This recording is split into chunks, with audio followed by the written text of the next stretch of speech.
चूड़ियाँ जो कि श्रृंगार की सबसे महत्वपूर्ण वस्तु होती है, महिला को कभी न पहनना चाहिए। किस दिन भूलकर भी जो है चूड़ियाँ घर नहीं लानी चाहिए, किस दिन इन्हें धारण नहीं करना चाहिए। पुरानी चूड़ियों का क्या करें, इस वीडियो में संपूर्ण जानकारी हम सभी प्राप्त करेंगे, तो वीडियो के अंत तक बने रहिए। शास्त्र प्रमाण कहता है कि जो भी सुहागिन महिला कोई भी कार्य करती है, उससे उसके पति, उसके बच्चे जो है सुख प्राप्त करते हैं। भाग्य की दशाएं पत्नी का खास तौर पर, जो कि गृह लक्ष्मी होती है, एक मुख्य केंद्र बिंदु होती है, वह कोई भी कार्य करती है, पूरा परिवार इससे सुख प्राप्त करता है। ऐसे में सुहाग की सामग्री जैसे कि चांदी के बारे में कहा जाता है, यह यौन संबंधी रोगों का नाश करती है। माँ पार्वती की रज अर्थात धूल से यह जुड़ी हुई होती है।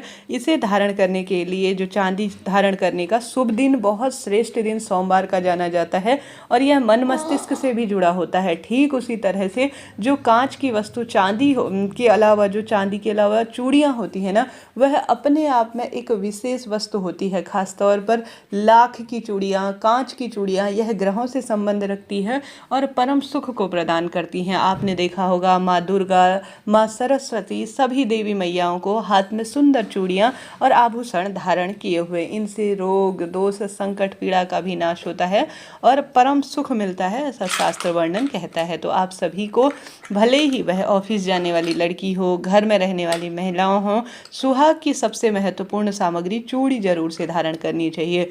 ज़्यादा समय परिस्थिति अनुसार नहीं धारण कर सकते तो कम से कम अपने हाथ में 4 चूड़ियाँ, 2 चूड़ियाँ, 2-2 चूड़ियाँ, मात्र एक एक चूड़ी का भी धारण नहीं करें, 2-2 चूड़ियाँ या दोनों हाथों में 4-4 चूड़ियाँ जरूर से धारण करनी चाहिए। शास्त्र प्रमाण कहता है इससे परम सुख मिलता है, मन संतुष्ट और शांत रहता है और जहाँ जहाँ चूड़ियों की खनखनाहट आती है, घर में गूंजती है, कहा जाता है उस घर से नकारात्मक ऊर्जा भी पूर्ण रूप से नष्ट होती है। ऐसे में सवाल आता है कि चूड़ियाँ कब हमें खरीदनी चाहिए, कब नहीं खरीदनी चाहिए।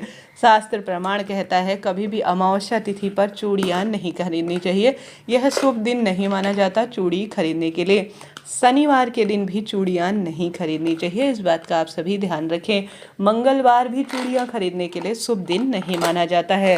साथ ही कभी भी घर में आपके किसी भी पैतृक, श्राद्ध इत्यादि का कर्म चल रहा हो, खरमास का महीना हो, मलमास का महीना हो, यह शुभ दिन नहीं जाने जाते। सुहाग की सामग्री जिसमें चूड़ी सबसे महत्वपूर्ण भूमिका रखती है, वह खरीदने के लिए। जो महिला इन नियमों को जानती है, वह मानती है और परिवार का जो है समृद्धि सुख में भी योगदान करती है। तो इन तिथियों में जब आपके घर में श्राद्ध कर्म हो, किसी की मृत्यु हुई हो, सूतक पातक लगा हुआ हो, या जो है शनिवार हो गया, मंगलवार हो गया, अमावस्या हो गया, कभी भी इन दिनों में चूड़ियाँ खरीदने से स्वयं को रोकना चाहिए। देखिए, शास्त्रों में कई नियम कहे गए हैं। जहाँ किसी शुभ कार्य को करने के लिए एक विशेष दिन चुना गया है जो बहुत अधिक लाभ देता है, और कुछ दिन ऐसे कहे गए हैं जिन तिथियों में कोई भी कार्य करने से स्वयं को रोक लेना चाहिए।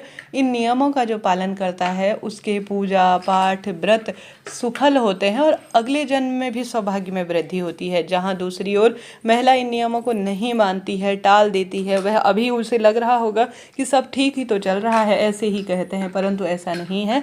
मानसिक रूप से, कहीं ना कहीं शारीरिक रूप से व्यक्ति परेशान रहता है, साथ ही अगले जन्म में भी कोई ना कोई दुख दरिद्रता उसके पीछे करती है। देखिए, कोई भी चीज़ हो उसके पीछे कोई वैज्ञानिक कारण होता है। कोई बातें कही गई हैं तो ऐसे ही नहीं कही गई हैं, कोई चीज़ बनाई गई है तो वह ऐसे ही नहीं बनाई गई है। तो इन नियमों का ध्यान रखें।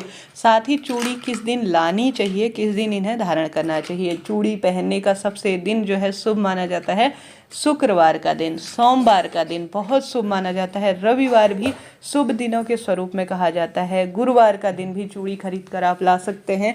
यह सभी दिन जो है सौभाग्य से जुड़े हुए दिन होते हैं। इन दिनों में चूड़ी लाकर घर पर रखें और इन्हें धारण करें, बहुत लाभ होगा। खासतौर पर शुक्रवार जो कि सौभाग्य का दिन माना जाता है, इस दिन बाल जरूर धोने चाहिए। सुहाग की सामग्री चूड़ी, लाल कपड़े धारण करने चाहिए, बहुत शुभ स्वरूप में यह फल देते हैं। साथ ही अगर गलती से भी, जो मैंने पूर्व में आपको तिथि बता रखी है, अगर उन दिनों में आप चूड़ी खरीद कर लेकर आ गए हैं तो अब कोई बात नहीं, हो गया है जिस चीज़ के लिए अनजानवश, उसमें कोई दिक्कत की बात नहीं है। आप सभी को उन चूड़ियों को माता गौरा, जो कि सौभाग्य देने वाली देवी हैं, और परम सुखों की प्रदान में सहायक होती हैं, तो अपने घर के मंदिर में माँ गौरा को उन चूड़ियों को समर्पित करना चाहिए। ऐसे में दोष कम लगता है, ऐसा शास्त्र विधान कहता है। इन चूड़ियों को माता गौरा को आपको समर्पित कर देना चाहिए, फिर जो है आप इन्हें पहन सकती हैं माता रानी के प्रसाद के स्वरूप में। तो इन नियमों का ध्यान रखें और इन चीज़ों का पालन करें, निश्चित ही आपके भाग्य में बढ़ोतरी होगी, दुर्भाग्य आपका समाप्त होगा। साथ के साथ आप सभी के प्रश्न आते हैं कि दीदी हम सभी को विशेष तौर पर चूड़ी पहनते समय किन नियमों का ध्यान रखना चाहिए। कभी भी आप इस बात का ध्यान रखें कि चूड़ियाँ जो हैं बीच में से, जैसे कांच की चूड़ियाँ होती है, वह हल्की सी उनमें खंडित होने की भावना रहती है, हल्की सी क्रक आया रहता है, अर्थात तो बीच में से दरार सी पड़ी रहती है, तो उन चूड़ियों को पहनने से बचना चाहिए। पति के और साथ ही भाई के भाग्य में इसका प्रभाव पड़ता है, ऐसा शास्त्र विधान कहता है। सफ़ेद रंग की चूड़ी कभी भी नहीं पहने, काले रंग की चूड़ी कभी भी नहीं पहने। नीले रंग की चूड़ी अगर ऐसी आवश्यकता है, ड्रेस के साथ मैचिंग है, तो आगे पीछे लाल रंग की, गुलाबी रंग की, शुभ रंग जैसे पीला इत्यादि लगा लीजिए, आगे चूड़ियाँ डाल लीजिए। पीछे से उन्हें फैशन के अनुसार बदलाव कर सकते हैं, परंतु खाली हाथों में सफ़ेद चूड़ियाँ पहन ली, काली चूड़ियाँ पहन ली, नीली चूड़ियाँ पहन ली, ऐसी शुभ नहीं मानी जाती। लाल पीला रंग शुभ माना जाता है, रंगों का अपना एक महत्व है, इन्हें ही धारण करना चाहिए। कभी भी अपने हाथ में हमेशा जो है बाएं हाथ में सबसे पहले जो चूड़ियां हैं उन्हें नहीं धारण करना चाहिए। हमेशा दाहिना हाथ सौभाग्य के स्वरूप में और शुभ काम के स्वरूप में जाना जाता है, तो दाहिने हाथ में भी सबसे पहले आपको चूड़ी पहननी चाहिए। ऐसी भी मान्यता है कि एक हाथ में एक चूड़ी ज़्यादा पहननी चाहिए, एक हाथ में थोड़ा सा एक कम चूड़ी धारण करना चाहिए, ऐसा वर्णन मिलता है। यह शुभ माना जाता है, श्रेष्ठ माना जाता है। दक्षिण दिशा की ओर मुख करते हुए कभी भी चूड़ी ना पहने, अशुभ स्वरूप में फल देती है। हमेशा अपनी चूड़ियाँ, जब आपको याद है मैं आज चूड़ियाँ पहन रही हूँ, पूर्व या उत्तर दिशा की ओर मुख कर ही आपको चूड़ियाँ धारण करनी चाहिए। साथ ही अपनी इस्तेमाल की हुई चूड़ियाँ किसी को देने से बचें, और साथ ही किसी की प्रयोग हुई चूड़ियाँ भी स्वयं पहनने से बचें। उसकी जो ग्रह दशाओं की विपरीत परिस्थिति हो रही हो, उसकी ग्रह दशा गलत चल रही हो, तो दूसरों की चूड़ी धारण करने से आपके जीवन में भी उसका प्रभाव पड़ने लगता है, ऐसा शास्त्र विधान कहता है। तो आप सभी इन नियमों का जो है ध्यान रखें, पूर्ण रूप से पालन करें, तब जाके आपका जीवन कहीं ना कहीं बहुत सुंदर स्वरूप में, सौभाग्य के स्वरूप में माना जाएगा। समय समय पर माता गौरा को जो है माँ पार्वती को आपको चूड़ियाँ अखंड सौभाग्य की रक्षा के लिए दान में देनी चाहिए। सुहाग की सामग्री माँ गौरा को चढ़ानी चाहिए। सुहागिन महिला को किसी व्रत पूजा पाठ के दिन सुहाग की सामग्री दान करने से अपने सौभाग्य में वृद्धि होती है। खासकर तौर पर कांच की चूड़ियाँ और लाख की चूड़ियाँ जो कि शुभता के स्वरूप में जानी जाती हैं, यह बहुत शुभ होता है। इससे ग्रहों की चाल भी बदलती है, ग्रहों की विपरीत दशाएं अनुकूल होने लगती है, ऐसा शास्त्र विधान कहता है।